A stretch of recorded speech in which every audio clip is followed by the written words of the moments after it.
Ladies and gentlemen, Rand Paul defended the president. Actually, Marco Rubio also. The majority of Republicans now are defending the president on impeachment. So President Trump has won the battle.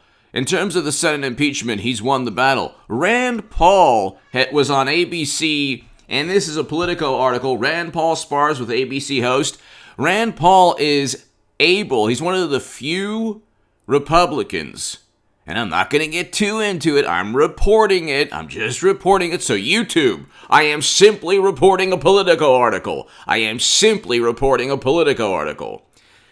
If you look at what Rand Paul did today, and if you look at the media reaction, okay, it was actually a somewhat subdued reaction. It wasn't, oh my God, how dare you? It was, oh, look, Rand Paul's continuing to do this. What? It was a reaction that was expected, but Rand Paul defended President Trump's vantage point on the past couple of months. That's important, ladies and gentlemen.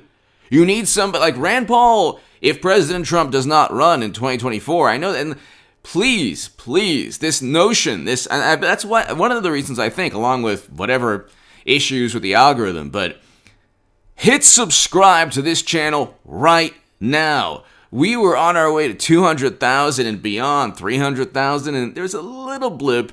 To my viewers who are loyal to me, or I should say, enjoy my voice, thank you. Thank you for being here, even though times are tough and sometimes my vantage point or my personality is annoying. I do appreciate being annoying is part of my charm, ladies and gentlemen. I was the same way when I was the biggest Bernie Sanders booster on the internet, according to the Huffington Post, and the unofficial scribe of Sanders' most hardcore voters, according to the Washington Post. When I became a supporter of President Trump, and I explained why he's a great president, Abraham Accords, peace between North and South Korea, first president to step foot in North Korea, President Moon Jae-in, stated that Trump deserved the Nobel Peace Prize. Only president ever to he allocated more funding to historically black colleges and universities than any president ever, and made the funding permanent. And his education department absolved $300 million in loans from Katrina. President Trump was a great president in terms of achievement. Renegotiated NAFTA into the USMCA. He was a great president in terms of achievement. And in just an overall, a great president. There were certain missteps that I've talked about. I think perhaps people don't want to hear that. But you need to learn from the missteps. And Rand Paul was addressing those. So hit subscribe to this channel, ladies and gentlemen. Let's get back on track to 200, 300,000 subs. Tell your friends, your family about this channel. The future is bright. So hit subscribe if you want a positive voice. If you want positivity in your life when you think about President Trump and what's taking place, then hit subscribe to this channel. Because there's a silver lining to everything, ladies and gentlemen, and you can actually read public record sources to find that silver lining. You don't have to get your information from anywhere else. You can read the public record, or you could read Politico, for example. You can see, okay, the headline might not seem like it helps or benefits Trump, but it does. So Rand Paul spars with ABC host. He's the only one now. Josh Hawley and Ted Cruz aren't sparring with an ABC host. They're, I think, hiding under a rock. Marco Rubio has come out and said, yeah, convicting President Trump is ridiculous. People, hit subscribe to this channel, because I'm going to, and tell your friends that if you want to support my voice long term, my Patreon is below in the pinned comment description. You could read my writing in the Hill, the Huffington Post, Salon, the Jerusalem Post, on hagoodman.com. Trump, it only took about a week for him to outmaneuver Democrats, because Republicans finally said, okay, we're going to defend a Republican president.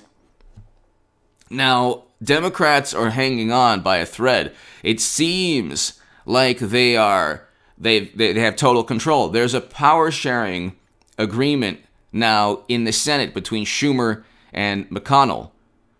Why do you think McConnell wasn't really defending President Trump this whole time? Because he knows he's going to work with Schumer. That's one of the reasons why when 2022 rolls around, all the people who win the primaries will be men and women who run for office in Congress who are similar to Rand Paul, President Trump, Devin Nunes, Matt Gaetz, Jim Jordan. That mentality, the mentality that you don't care about what media thinks. Okay? You have to stick by. You have to explain and create a debate or engage in an exchange of ideas and debate, even if you don't want to do so, or even if media doesn't want to hear it. So Rand Paul did that today. That the Rand Paul article, Politico article, will be in the pinned comment. It'll be in the pinned comment. It's the first time a Republican has actually defended President Trump in the manner he should be defended. Now, Marco Rubio, for example, just came out, and there are other Republicans who are saying, you know what? There's no reason to convict President Trump because he didn't tell people to commit those illegal acts. Those people did not commit those illegal acts because Trump told them that they should never have committed those illegal acts. But he didn't tell those people. Okay? You're protected under you're protected under the First Amendment, political speech. So President Trump isn't going to be convicted in a court of law. He isn't going to be convicted in a court of law. A judge would never even look at a judge would never even look at a case that says, well, Trump without evidence that Trump told people to commit specific acts, a judge would laugh any accusation out of court. You know that phrase that Democrats use, oh, is laughed out of court? Well, any judge in the country would laugh out of court the notion that President Trump wasn't protected under the First Amendment, because he was. That's why they're not. Why do you think the mayor of D.C., and the Attorney General of D.C., why haven't they leveled charges against Trump? Because they can't. They won't. Not because if they had the opportunity to do so, they would do so. If there was some avenue for the mayor of D.C. or the Attorney General of D.C. to say, okay, look, we're gonna get Trump on this criminal statute, they would do so. They haven't leveled charges, or they haven't even accused President Trump of breaking a specific law. Democrats took a tragedy, which is what they do, and they spun it into, well, all the things Trump was saying, this is what it leads to. Not, oh, let's discuss what Trump was saying. Are there any merits? Oh, everything is baseless except a Steele dossier. Steele dossier is not baseless. So, like, when you have to understand something. When you debate or have the, unfortunate, the misfortune of actually having to debate somebody or discuss, like, don't ever debate anybody who has Trump derangement issues. Don't do it. I've been telling you for 2 years, don't do it. Get off message boards, because it's only a waste of time, and they're dangerous and they're absurd. Any message board, don't listen to from here on out, because now people are like, oh, nothing's going to happen. Well, a lot of times you believe message boards, okay? You got Kevin Kleinsmith was indicted, so, at least that was one person, and the Durham probe is a special counsel. Like, check out my last segment. Special counsel can last theoretically throughout the next 4 years. Biden cannot prevent John Durham from doing his job. It is a special counsel, just like Mueller was a special counsel. And everybody, Comey, Strzok, McCabe, Clapper, Brennan, even Mueller himself, even his attorneys are within they're within the mission statement of the special counsel. So they have the mandate for this Durham probe special counsel is very broad, just like Mueller's mandate. Mueller went after Manafort for crimes that had nothing to do with Trump Russia. So the Durham probe is just a sweeping, widespread probe. So that's number one. Number two, you don't have the mentality that, just get off social media. This is like, they say that YouTube is social media, but it's actually just the difference between watching a VHS on a VHS player in the 80s and YouTube is that you are interacting like nothing. The VHS player is the difference. It's still video, okay? But get off any message board-based platform. I'm talking about Twitter and Facebook. There's no reason to be on Twitter and Facebook. There's no reason. The left is now being censored. The left, the far left, is now experiencing what the Democratic Party is all about. Oh, they were jumping up. Oh my goodness, they were so happy. And now the left is now. What did I vote? That's another thing I've been saying. The Democrats are going to come after the left, and they did. It's funny too because the far left, they're just in such a cult. They don't realize that Trump was the best thing for them. Okay, once Democrats are in power, the first objective of Democrats, I know this because I used to be the biggest Bernie Sanders booster on the internet, according to the Huffington Post, and the unofficial scribe of Sanders' most hardcore voters, according to the Washington Post. I know this. The first objective of Democrats is to go after the left, silence the left, crush it, pacify it, just make sure it's no longer an obstacle to the centrists. That's the first. The Democrats never viewed Trump as their ultimate adversary. Never. They would pass defense budget after defense budget. They allowed President Trump to keep the AUMF, the authorization for use of military force, because they actually like that. They want to send Americans off. President Trump is the only president in decades never to have begun a new war, a new military conflict.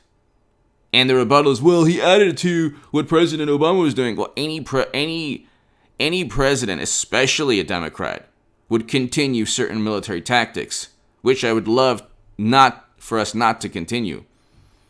But in terms of an anti-war president, President Trump was the closest thing we're going to get to an anti-war president. He's exactly what I thought Bernie Sanders would be in terms of foreign policy, but actually a million times better, because you have a president who recognized the Golan Heights as Israel, recognized Jerusalem as Israel's. I mean, this is important to me as a Jewish American. So that's a great thing. The Abraham Accords, peace between Israel, Bahrain, UAE, Morocco, those are lasting, wonderful achievements. Okay? And I wanted to reverse U.S. foreign policy, and he did that. I want Americans home. That's what really drives me. That's why when I was on the left, I said, you know what? I want a president who brings Americans home. Bernie Sanders said he would do that.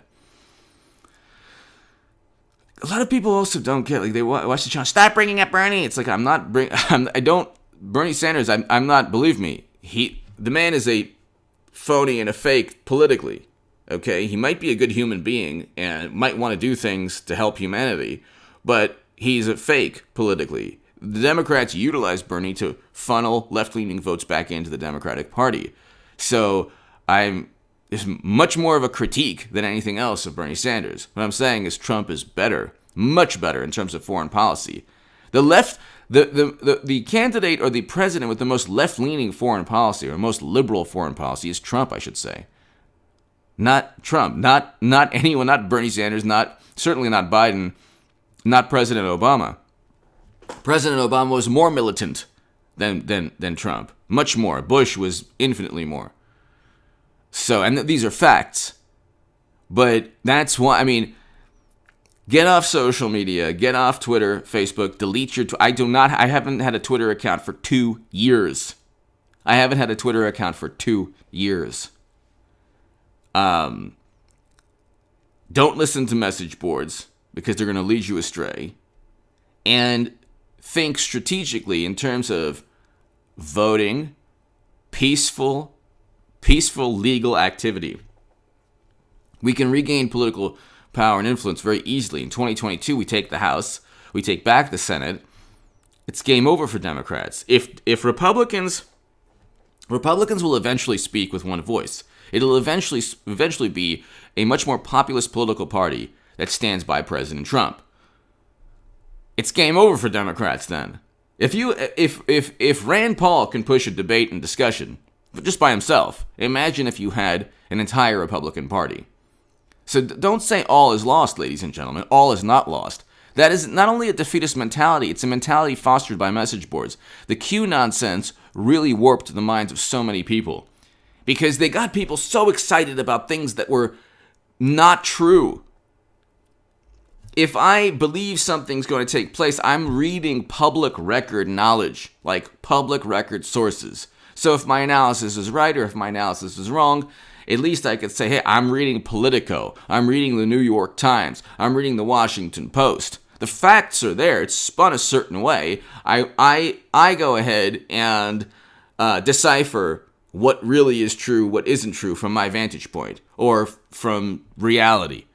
A lot of times you'll get things that are spun in such a public relations format or such a distorted manner that it actually helps to read Washington Post, New York Times, CNN. So you could say, okay, look, these are anonymous sources. The Atlantic article, for example, did not list. There was no recording. There was no evidence. These were baseless allegations that Trump disparaged fallen Americans.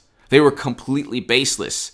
It was called journalism because people associated with Trump and sources told the journalist. And so it was accepted as truth, so much so that Kamala Harris and Biden leveled those allegations against Trump. They were baseless allegations, but you never got that. You never said baseless allegations leveled at Trump. If it was a Fox News article that said President Obama disparaged fallen Americans, they would say, what a smear campaign. Oh my God, these are baseless allegations. The phrase baseless allegations alone should be completely disregarded when Democrats utter that phrase. Because they're the ones who've engaged in baseless allegations for 4 years. They blamed Facebook ads and Twitter bots and Russia and Putin. They turned everything into this Red Scare dystopian world. And then they have the audacity to say, how dare you? Oh my God, you can't possibly question the integrity. Give me your thoughts below. Hit subscribe right now. Ladies and gentlemen, if you want to support my voice, let's get, we're right at 180. So let's get past 180 to 200,000 subscribers. Tell your friends about this channel, ladies and gentlemen. Tell your friends, your family. Let's get to 200,000 subs. If you want positivity, then definitely sub to this channel. Thank you so very, very much. I'll be back numerous times today. Thank you. And I'll be starting in February, like February 1st, I'll be starting live streams again in the evening. Thanks, everybody.